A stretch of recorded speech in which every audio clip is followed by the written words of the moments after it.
नमस्कार दोस्तों, मैं हूं नीलम सिंह। आप देख रहे हैं नेताजी.live। नेताजी.live के माध्यम से हमारी ये कोशिश होती है कि हम आप तक आपके पसंदीदा नेताओं के दिए गए वक्तव्य और भाषण आप तक पहुंचाएं, वो भी असंपादित। आइए आज की इस कड़ी में देखते हैं इस विषय पर क्या कह रहे हैं दिल्ली के मुख्यमंत्री अरविंद केजरीवाल।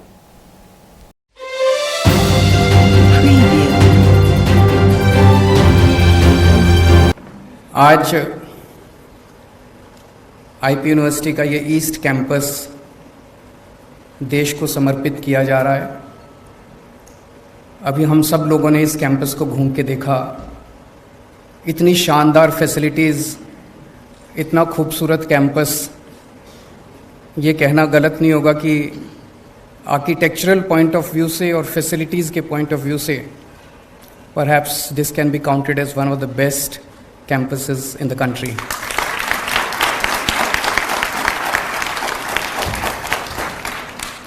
इसके लिए मैं पूरे देश को बधाई देता हूं, क्योंकि पूरे देश भर से यहाँ बच्चे पढ़ने आएंगे। दिल्ली के लोगों को बधाई देता हूं, इतनी शानदार यूनिवर्सिटी कैंपस बन के तैयार हुआ। और ख़ास तौर से ईस्ट दिल्ली के लोगों को बधाई देता हूं। ईस्ट दिल्ली में इस किस्म की यूनिवर्सिटी या कैंपस नहीं था। सब लोगों को मैं बहुत बहुत बधाई देता हूँ। ओपी शर्मा जी को बधाई देता हूँ, उनकी विधानसभा में ये कैंपस तैयार हुआ। इस तरह की यूनिवर्सिटी जब बनती है, यहाँ पे 2500 बच्चे पढ़ेंगे लगभग, इसकी कैपेसिटी 2500 बच्चे होंगे। इस तरह की जब यूनिवर्सिटी बनती है तो आसपास की अर्थव्यवस्था को भी बहुत ज़्यादा फ़ायदा होता है। बच्चे आएंगे, रहेंगे, हॉस्टल में रहेंगे, खूब सारी आसपास दुकानें खुलेंगी, कई लोगों को रोज़गार मिलेगा। इसका जो कास्केडिंग इफेक्ट है वो बहुत ज़्यादा होता है। तो इस पर्टिकुलर विधानसभा को अर्थव्यवस्था के पॉइंट ऑफ व्यू से बहुत ज़्यादा फायदा होगा। जैसे अभी मेरी कुलीग आतिशी जी ने बताया कि दिल्ली में शिक्षा के क्षेत्र में पिछले 7-8 सालों में काफ़ी ज़्यादा बदलाव आए हैं। एक तरह से पहले हमारे देश के अंदर एक तरह से 2 किस्म का शिक्षा व्यवस्था है। एक सरकारी स्कूल होते हैं, एक प्राइवेट स्कूल होते हैं। अगर आपके पास पैसा है तो आप अपने बच्चे को प्राइवेट में भेजते हो। अगर आपके पास पैसा नहीं है, गरीब हो, रिक्शा वाले हो, मजदूर हो, तो आप अपने बच्चे को मजबूरी में सरकारी स्कूलों में भेजा करते थे। सरकारी स्कूलों में पढ़ाई बहुत ख़राब होती थी। लेकिन पिछले 7-8 साल में सरकारी स्कूलों में बहुत बड़ा बदलाव आया है, जो नतीजों से भी दिखाई देता है और इंफ्रास्ट्रक्चर से भी दिखाई देता है। वो एक सेक्टर था स्कूली शिक्षा, और फिर स्कूल के बाद 12वीं के ऊपर वाली शिक्षा। तो 12वीं तक की शिक्षा में तो हमने एक तरह से दिल्ली में एक मॉडल तैयार कर दिया, एक तरह से एक सिस्टम तैयार कर दिया। भैया दिल्ली के सरकारी स्कूल बहुत अच्छे कर दिए, नतीजे भी 97।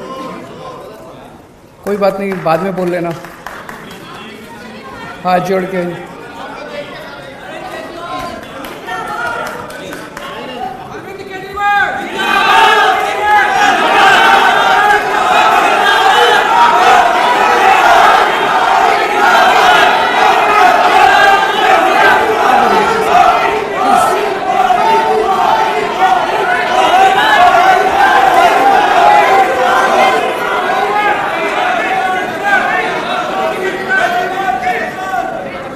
काश अगर इन नारों से शिक्षा व्यवस्था अच्छी हो सकती तो बहुत 70 साल में हो गई होती। मेरी आप लोगों से हाथ जोड़ के निवेदन है, इस पार्टी वालों से भी और इस पार्टी वालों से भी, दोनों पार्टी वालों से निवेदन है, मेरी 5 मिनट बात सुन लो।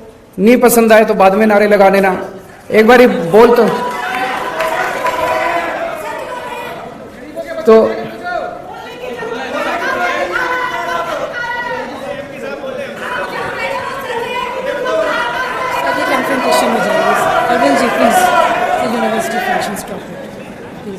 इसको अगर आप इजाज़त दें मैं 5 मिनट बोल लेता हूं, और 5 मिनट में अगर आपको मेरी बात अच्छी नहीं लगे तो मेरी बात छोड़ जाना।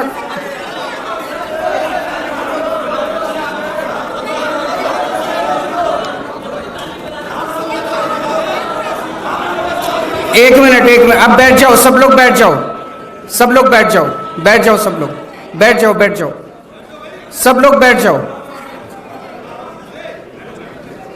सब लोग बैठ जाओ। तो एक तरह से 12वीं तक अपने पास अब एक सिस्टम है अगर आपके पास पैसे नहीं भी हैं तो आपको अच्छी शिक्षा मिलेगी। आप सरकारी स्कूल में भेज दो, आपके बच्चे को अच्छी शिक्षा मिलेगी। अब अपने को 12वीं के बाद की शिक्षा के ऊपर ध्यान देने की जरूरत है। दिल्ली में हर साल लगभग 2.5 लाख बच्चे 12वीं पास करते हैं। इसमें से लगभग 1.5 लाख बच्चे सरकारी स्कूलों से निकलते हैं, 1 लाख बच्चे प्राइवेट स्कूलों से निकलते हैं। जब हमने जिम्मेदारी संभाली थी 2015 में, तो उस वक्त 12वीं के बाद सारे कॉलेजेस मिला के, और डीयू का भी एक स्टेटिस्टिक्स लिया गया। डीयू में जैसे जो दिल्ली सरकार की यूनिवर्सिटीज़ हैं उनमें तो 85% सीट जो हैं वो दिल्ली के बच्चों के लिए रिजर्व हैं, लेकिन डीयू के अंदर सीटें रिजर्व नहीं है। तो एक एस्टीमेट बनाया गया भी दिल्ली के बच्चों को कितने एडमिशन होते हैं दिल्ली यूनिवर्सिटी में, वो सारा मिला लिया जाए तो एक रफ एस्टीमेट ये है कि 2.5 लाख में से 1.1 लाख बच्चों के लिए दिल्ली में सीट अवेलेबल थी। तो एक तरह से 1.4 लाख बच्चों का डेफिसिट था। पिछले 7-8 साल के बाद अंदर ये 1.1 लाख से हम इसको 1.5 लाख तक ले जा पाए हैं। आज 1.5 लाख बच्चों के लिए 12वीं के बाद सीट अवेलेबल है। अभी भी 1 लाख का डेफिसिट है, हमें अभी 1 लाख और बच्चों के लिए सीट्स क्रिएट करने की जरूरत है। लेकिन सबसे बड़ी इशू उठता है और वो ये है कि पढ़ने लिख के बाद भी अगर नौकरी नहीं मिले तो फिर एक मन में प्रश्न तो उठता है कि क्या शिक्षा सार्थक थी जो हमने पढ़ाई लिखाई की, अपर एजुकेशन। आज सबसे इंपॉर्टेंट चीज एक युवा के सामने यही है, jobs jobs jobs and jobs. अगर जॉब्स नहीं मिलेंगे, पढ़े लिखे हाथ में डिग्री लेके घूमने से कोई फायदा नहीं है। और ये सारा सिस्टम 1830 ईस्वी में मैकॉले ने बनाया था। उसके पहले जो भी भारतीय सिस्टम था, हमारे देश में एजुकेशन का सिस्टम था, जो मैंने पढ़ा है बताते हैं बहुत अच्छा सिस्टम था। अंग्रेजों के आने के पहले गांव गांव के अंदर स्कूल थे, जो आचार्य का सिस्टम था, चाहे राजा का बेटा हो चाहे रंग का बेटा हो, सारे एक ही साथ स्कूल में आके रहते थे। और फिर इन्होंने सारा हमारा एजुकेशन सिस्टम तहस नहस कर दिया अंग्रेजों ने आके 1830s के अंदर मैकॉले ने सारा। और उन्होंने जो शिक्षा व्यवस्था बनाई, वो शिक्षा व्यवस्था भारत के लिए नहीं बनाई थी, वो सारी शिक्षा व्यवस्था उन लोगों ने बनाई थी क्लर्क पैदा करने के लिए, कि पढ़े लिखे क्लर्क पैदा होंगे और वो अंग्रेजों की सेवा करेंगे। अनफॉर्चुनेटली आज़ादी के बाद हमने इसमें शिक्षा व्यवस्था में मूलचूल परिवर्तन नहीं किया। आज वही शिक्षा व्यवस्था चल रही है। हम बीए करते हैं, हम बीकॉम करते हैं, हम ये डिग्री फलानी डिग्री बीएससी करते हैं, नौकरी नहीं मिलती। तो नौकरी नहीं मिलती, फिर डिग्री करने का क्या फायदा। अब हमें कुछ ना कुछ करके हम लोगों को ऐसी शिक्षा देनी पड़ेगी जो कि अल्टीमेटली आपको रोजगार दिलवाए। मैं अभी पढ़ रहा था, मैं अभी डॉक्टर साहब से डिस्कस कर रहा था, यहां पे अब जो शिक्षा देने का प्लान किया जा रहा है, वो लग रहा है कि शायद यहाँ पे डिज़ाइन के ऊपर आपको सिखाया जाएगा, ऑटोमेशन पे सिखाया जाएगा, आर्टिफिशियल इंटेलिजेंस पे सिखाया जाएगा, रोबोटिक्स पे सिखाया जाएगा, इनोवेशन पे सिखाया जाएगा, मशीन लर्निंग पे सिखाया जाएगा, डेटा मैनेजमेंट पे सिखाया जाएगा। ये सारी चीज़ें आज तकनीकी युग के अंदर ये डिमांड है सोसाइटी की। मुझे उम्मीद है कि यहाँ से निकलने वाले बच्चों को तुरंत नौकरी मिलेगी। लेकिन मेरा यह मानना है कि हर यूनिवर्सिटी के वाइस चांसलर की अकाउंटेबिलिटी इसी बात से फिक्स होनी चाहिए कि आपके निकलने वाले कितने बच्चों को नौकरी मिली, ये जरूरी होना चाहिए, सबसे इंपॉर्टेंट है। अब मैं इस पे एक चीज आप लोगों के सामने रखना चाहता हूं। नौकरियों की कमी है, सारे बच्चे अगर निकल के नौकरियां ढूंढने लग गए तो नौकरियां नहीं है इस देश के अंदर। हम बार बार ये कहते हैं कि हमें नौकरी ढूंढने वाला नहीं, नौकरी देने वाला बनना है। उस दिशा में अब अपने को अपनी शिक्षा व्यवस्था को ले जाना पड़ेगा। इसका एक छोटा सा प्रयास दिल्ली सरकार में हम लोगों ने किया। 11वीं और 12वीं के बच्चों को हम लोगों ने बिजनेस करने के लिए हमने उन लोगों को प्रेरित किया। इसको हमने बिजनेस ब्लास्टर्स प्रोग्राम या एंटरप्रेन्योरशिप क्लासेस का नाम दिया। इसमें क्या करते हैं कि एक बच्चे को 2000 रुपये देते हैं, 11वीं और 12वीं के बच्चों को 2000 रुपये देते हैं और उनको कहते हैं इस 2000 रुपये से बिजनेस करो। तो सुनने में बड़ा अटपटा लगता है, आप लोगों को भी लगता होगा, पर शुरू में मनीष जी और आतिशी जी ने जब इस पूरे प्रोग्राम को कंसीव किया, मुझे भी लगा यार पता नहीं क्या 2000 रुपये में क्या बिजनेस होगा। उसमें वो क्या कर सकते हैं, बच्चे इकट्ठे होते हैं, 4 बच्चे, 10 बच्चे, 15 बच्चे, वो टीम बनाते हैं। तो 15 बच्चे आए, 15 बच्चों ने अपने 2-2000 रुपये डाले, वो 30,000 रुपये हो गए। वो 30,000 रुपये से फिर 1 मिनट मैडम,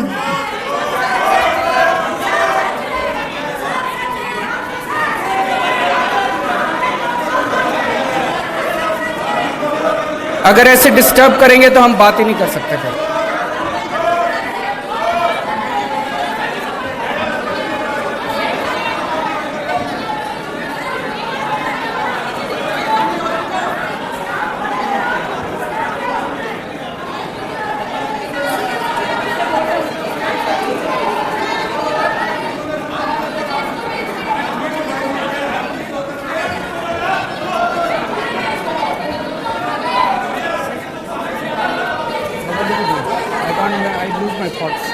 मैं ऐसा नहीं कर सकता हैं, और कंक्लूजन मुझे बुलाएगी।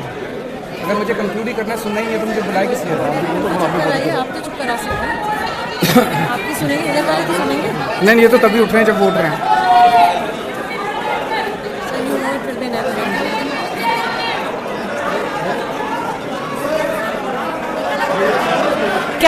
Can we hear what sir has to say, please? Can we hear what sir has to say? Please stop.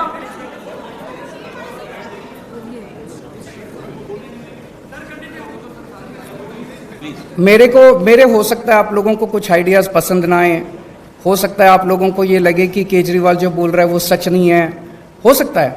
मेरी आपसे हाथ जोड़ के विनती है, 5 मिनट मुझे कंप्लीट कर लेने दीजिए, है ना। उसके बाद आपने जो टिप्पणी करनी है टिप्पणी कर लीजिएगा, लेकिन किसी वक्ता को इस तरह से बीच में बार बार टीका टिप्पणी करना मुझे लगता है अच्छी बात नहीं है। तो आप लोगों से हाथ जोड़ के विनती है, इस देश के अंदर जनतंत्र है, बोलने का अधिकार तो सबको है। मैं किसी को गाली गलौच नहीं कर रहा, मैं अच्छी बातें कर रहा हूं। पसंद आए तो ठीक है, नहीं पसंद आए तो ना सही।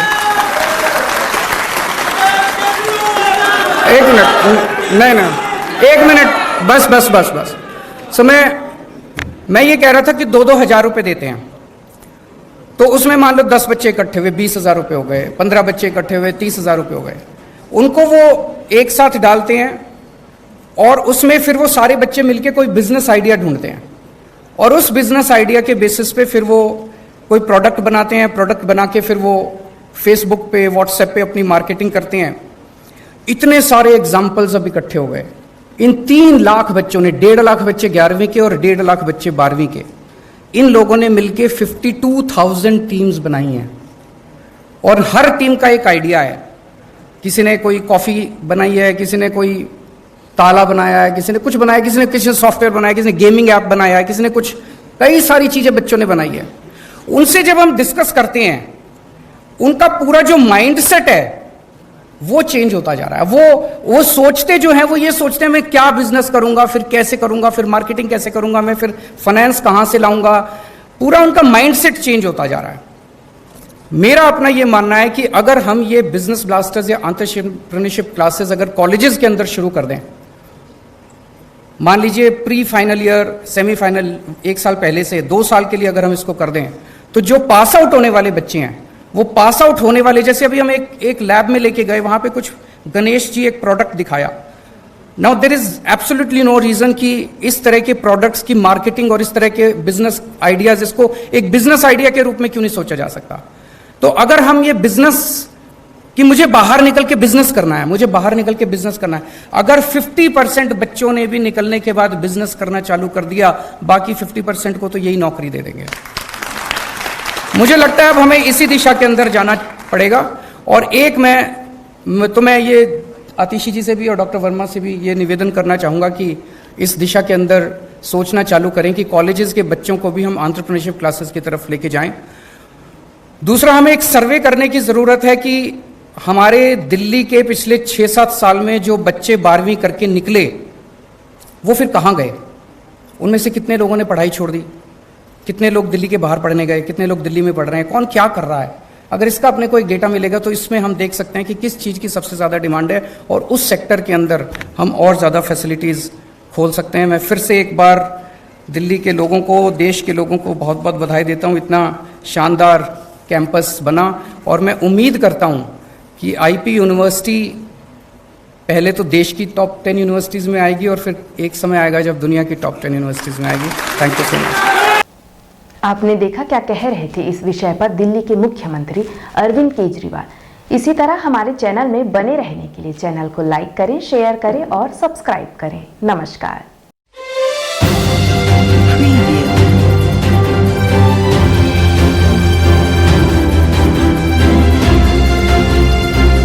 नेताजी.live के प्रायोजक हैं Satyadeep diagnostic and clinic, Supela, Bhilai.